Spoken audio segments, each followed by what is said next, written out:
De Philip K. Dick, Yubi, capítulo 2. A melhor forma de pedir uma cerveja é gritar Yubi, feita com lúpulo selecionado, água de qualidade superior, envelhecida lentamente para um sabor perfeito. Yubi é a escolha número 1 da nação em cervejas, feita apenas em Cleveland. Ereta em seu esquife transparente, revestida por uma exalação de névoa gelada. Ella Hanster estava de olhos fechados, as mãos permanentemente erguidas na direção do rosto impassível. Fazia 3 anos que ele não a via, e é claro que ela não tinha mudado. Nunca mais mudaria, pelo menos na forma física e visível.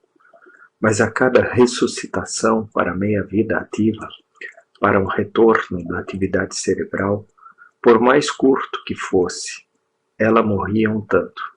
Um tempo restante para ela pulsava e sumia, esgotando-se lentamente.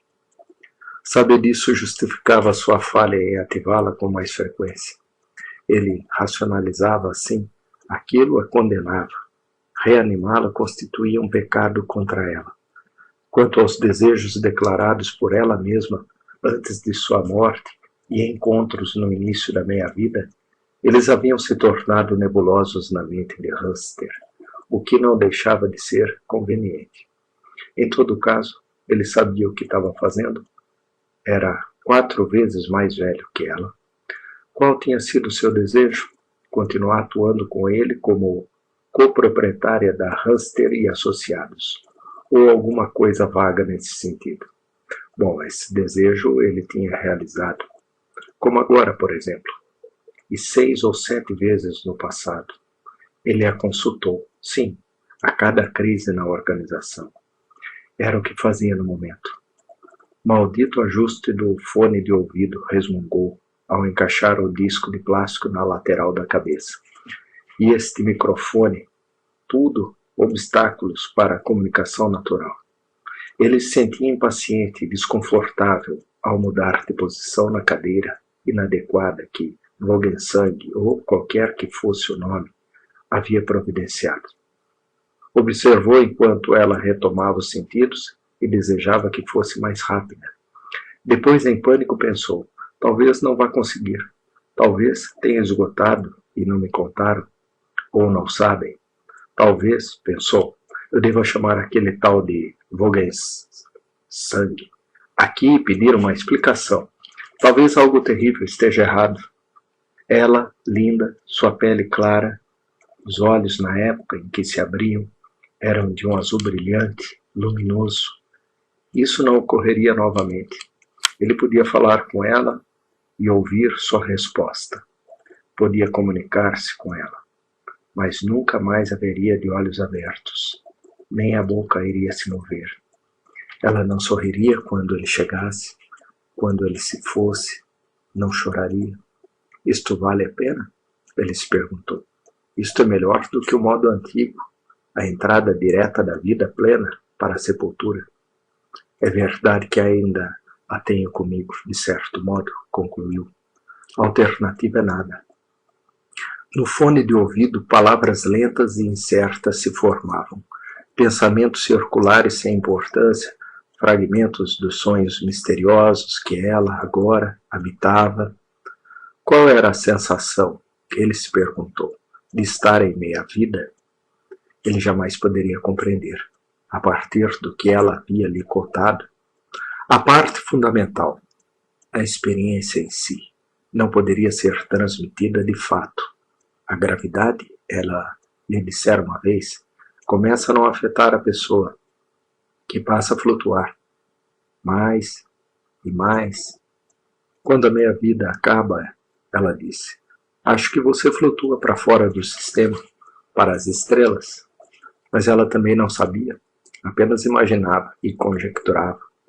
No entanto, não parecia estar com medo, nem infeliz. Ele ficava contente com isso. Oi, ela disse sem jeito ao microfone. Ah, a resposta chegou ao seu ouvido. Ela pareceu surpresa. Porém, é claro, seu rosto permaneceu estável. Nenhuma manifestação. Ele olhou para o lado. Olá, Glenn. Ela disse com uma espécie de espanto ingênuo, admirada, perplexa em encontrá-lo ali. O que? Hesitou. Quanto tempo se passou? Um par de anos, ele respondeu. Conte o que está acontecendo. Ah, Cristo, ele disse. Está tudo caindo aos pedaços. A organização toda. É por isso que eu estou aqui. Você queria estar envolvida nas decisões e planejamento das políticas principais? E só Deus sabe que é o que precisamos agora. Uma nova política ou, pelo menos, uma reformulação de nossa estrutura de observação. Estava sonhando. Vi uma luz vermelha esfumaçada, uma luz horrível. Mas, ainda assim, eu seguia na direção dela. Não conseguia parar. É, Hansider concordou. O bardo Todol, o livro tibetano dos mortos, fala sobre isso. Você se lembra de ter lido? Os médicos a fizeram ler quando estava, hesitou, morrendo, completou em seguida. A luz vermelha esfumafada é ruim, não? É, você deve evitá-la. Ele limpou a garganta. Ouça, ela, estamos com problemas. Você está disposta a ouvir? Digo, não quero sobrecarregá-la ou coisa assim. Só me diga se estiver cansada demais ou se há alguma outra coisa que queira saber ou discutir. É tão estranho. Acho que eu tenho sonhado esse tempo todo, desde a última vez que falou comigo. Foram realmente 2 anos? Você sabe, Glenn, o que eu acho? Acho que as outras pessoas estão à minha volta. Parecemos cada vez mais próximas, de forma progressiva. Muitos dos meus sonhos não têm nada a ver comigo. Às vezes sou um homem, às vezes um menino, às vezes sou uma velha gorda com veias varicosas. Eu estou em lugares que eu nunca vi, fazendo coisas que não fazem qualquer sentido. Bem, como dizem, você está seguindo para um novo útero do qual irá nascer. E essa luz vermelha esfumaçada é um útero ruim. Você não deve ir nessa direção. É uma espécie de útero humilhante e vulgar. Você provavelmente está antevendo sua próxima vida, ou o que quer que seja. Ele se sentia tolo ao falar assim. Normalmente não tinha nenhuma convicção teológica, mas a experiência da minha vida era real e transformara todos em teólogos. Ei, ele disse, mudando de assunto. Deixa eu contar o que aconteceu, o que me fez vir até aqui para perturbá-la. Perdemos Sam Doyle Melipone de vista. Um momento de silêncio, depois ela riu. Quem ou o que é Sam Doyle Melipone? Esse tipo de coisa não existe. O riso, a ternura única e familiar do riso, causou um arrepio na espinha de Hansider. Ele se lembrava disso nela, mesmo depois de tantos anos. Não ouvia a risada de ela há mais de uma década. Talvez você tenha esquecido, disse. Ela o corrigiu. Não esqueci. Não teria esquecido um S. Doyle Melipone. É algo como um hobbit? É o principal telepata de Raymond Hollis. Temos pelo menos um inercial na cola dele, desde que G.G. Ashwood o identificou pela primeira vez 1 ano e meio atrás. Nunca perdemos Melipone. Não podemos nos dar ao luxo. Quando necessário, Melipone é capaz de gerar o dobro do campo Psi de qualquer outro empregado de Hollis. E é apenas um de uma série de pessoal de Hollis que desapareceu. Ou que, até onde sabemos, desapareceu. Até onde todas as organizações de prudência da sociedade sabem. Então pensei, caramba, vou perguntar a ela o que está havendo e o que eu devo fazer, como você especificou no testamento. Lembra? Lembro. Mas ela parecia distante. Coloque mais anúncios na TV. Alerte as pessoas. Diga a elas. Sua voz foi morrendo até o silêncio.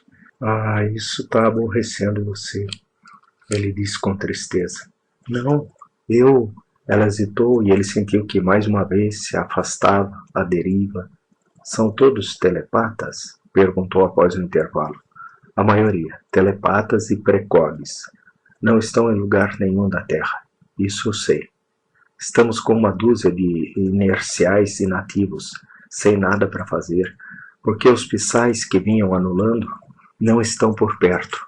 E o que me preocupa mais ainda, muito mais, é que os pedidos por anti-psais diminuíram, o que seria de esperar, dado que tantos psais estão desaparecidos.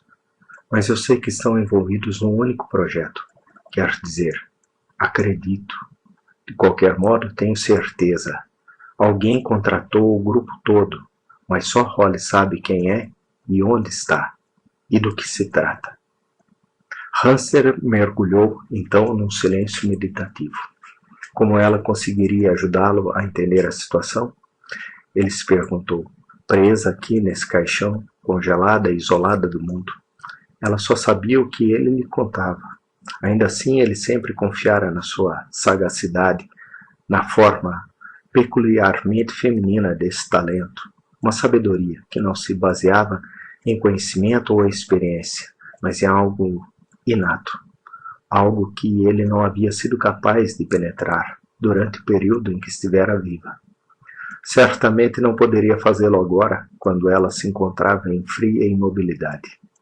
Outras mulheres que ele havia conhecido desde sua morte, e foram várias, tinham um pouco disso, indícios talvez, insinuações do potencial maior que, nelas, jamais surgiu como em ela. Diga, pediu ela, como é esse tal de Melipone? Esquisito. Trabalha por dinheiro ou por convicção? Sempre tenho receios quanto a isso. Quando eles têm aquela aura psai de mistério, aquele senso de propósito e identidade cósmica. Como aquele Sarapis horrível tinha. Lembra-se dele? Sarapis não existe mais. Supõe-se que Hollis tenha dado um fim nele, porque conspirou para montar sua própria organização para concorrer com Hollis. Um dos precogs deu a dica para Hollis, acrescentou. Melipone nos dá muito mais trabalho que Sarapis. Quando fica invocado, são necessários 3 inerciais para equilibrar seu campo, e não há nenhum lucro nisso. Cobramos ou cobrávamos o mesmo valor que recebemos com o inercial, porque agora a sociedade tem um programa de tarifas que somos obrigados a cumprir. A cada ano ele gostava menos da sociedade. Ela se tornara uma obsessão crônica para ele. Sua inutilidade, seu custo, sua arrogância. O que podemos afirmar de modo aproximado é que Melipone é um psai do dinheiro. Isso a faz se sentir melhor? É menos pior? Ele esperou, mas não ouviu resposta dela. Ela chamou. Chamou nervoso e disse, Ei, alô, ela? Tá me ouvindo? Algo errado? Ah, Deus, pensou. Ela se foi. Uma pausa e em seguida, pensamentos materializaram-se em seu ouvido direito. Meu nome é Jory. Não eram os pensamentos dela. Um Elan diferente, mas vital, porém desajeitado, sem a sua sutileza primorosa. Sai da linha, Hamster disse em pânico. Eu estava falando com a minha esposa, ela. De onde você veio? Sou Jory. Pensamento veio. Ninguém fala comigo. Gostaria de participar de sua visita por pouco tempo, se não tiver problema para o senhor. Qual é o seu nome? Hamster balbuciou. Quero minha esposa, a senhora Ella Hamster. Paguei para falar com ela, não com você. Conheço a senhora Hamster. Os pensamentos ressoavam em seu ouvido, muito mais forte agora. Ela conversa comigo, mas não é o mesmo que alguém como o senhor falar comigo, alguém do mundo. Senhora Hamster está aqui onde estamos, mas não conta porque ela não sabe nada além do que sabemos. Qual é o ano, senhor? Enviaram aquela nave grande para a próxima Centauro? Estou muito interessado nisso. Talvez possa me contar. E, se quiser, eu posso contar para a senhora Hamster depois. Tudo bem? Hamster puxou o plugue do ouvido, largou rapidamente o fone e o resto do equipamento. Saiu do ambiente velho do escritório impregnado de poeira, perambulou entre os esquifes gelados, fileira por fileira, todos claramente arrumados em ordem numérica. Funcionários do moratório passavam diante dele, desapareciam à medida que seguia, agitado, procurando o dono. Algum problema, Sr. Hamster? Perguntou o tal de von Vogelsang, vendo-o andar desajeitado aos tropeços. Posso auxiliá-lo? Tem uma coisa entrando na linha, disse Hamster ofegante, parando. No lugar dela. Que porcaria! Você e sua maldita prestação de serviço. Isso não deveria acontecer. E o que significa? Ele foi atrás do dono do moratório, que já havia seguido para o escritório 2-A. Se conduzisse meus negócios dessa maneira, o indivíduo se identificou. Sim, disse que se chama Jory. Franzindo a testa com óbvia preocupação, von Vogelsang disse: É Jory Miller. Creio que esteja localizado junto à sua esposa, nos escaninhos. Mas eu vejo que é ela. Após um período de proximidade prolongada, explicou von Vogelsang, há por vezes uma osmose mútua, uma sufusão entre as mentalidades dos meia-vidas. A atividade cefálica de Jory Miller é especialmente boa, a de sua esposa não. Isso resulta numa passagem, infelizmente, unilateral de protofágios. Pode consertar isso? Hamster perguntou rouco. Sentiu que ainda estava esgotado, ofegante e trêmulo. Tire aquela coisa da mente dela. Traga para minha esposa de volta. Esse é o seu trabalho. Num tom formal e afetado, von Vogelsang disse: Caso a situação persista, terá seu dinheiro de volta. Quem se importa com dinheiro? Dane-se o dinheiro. Eles chegaram ao escritório 2-A. Hamster tornou a sentar vacilante, coração num esforço que mal permitia que falasse. Se não tirarem esse tal de Jory da linha, meio arfava, meio rosnava. Eu processo você. Eu fecho esse lugar.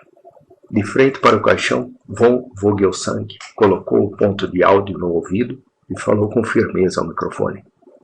Reduza o sinal, Jory. Bom garoto. Olhou de relance para Hamster e disse. Jory faleceu aos 15, por isso tem tanta vitalidade. Na verdade, isso já aconteceu. Jory apareceu algumas vezes onde não deveria estar. Mais uma vez ao microfone disse. Isso é muito injusto da sua parte, Jory. O Sr. Hamster veio de muito longe para falar com a esposa. Não ofusca o sinal dela, Jory. Isso não é legal.